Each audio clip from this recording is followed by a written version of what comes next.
Digər bir hədisdə yenə müttəqilərin imamındandır. Əhdi insanın şərafəti kimi təqdim edib.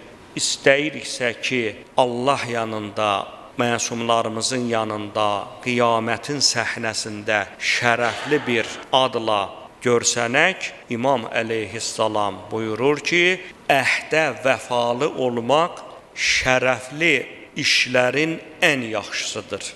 Sanki İmam əleyhissalam bu mübarək kəlamında 75 mənəvi göyçəklik ki var, hamısını sanki İmam əleyhissalam yığdı vəfanın içərisinə. Axı biz deyirik ki, möminin şərəfi onun əxlaqındadır. Bu mövzuda çoxlu sayda hədis-i şərif vardır. Madam ki, o İmam Sadiq əleyhissalam o əxlaqi keyfiyyətlərin hamısını sadalayıb, yığıb bir hədisinə, İmam Əli əleyhissalam da onların hamısını yığdı əhdə vəfalığın içərisinə. Deyir ki, əhdə vəfalı olmaq bütün ali əxlaqi keyfiyyətlərin ən üstünüdür.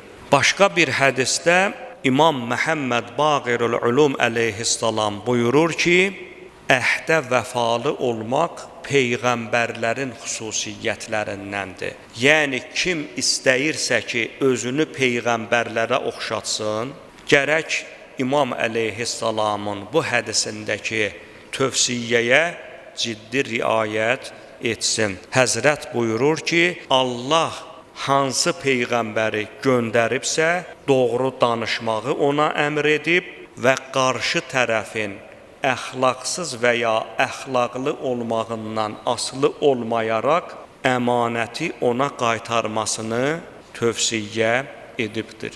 Yəni, Adəmdən Xatəmə göndərilmiş bütün peyğəmbərlərə ilk olaraq bu iki şey Allah tərəfindən əmr olunub. Gedin, doğru danışın və əhdinizə də sadiq olun. Verdiyiniz əhdi pozmayın.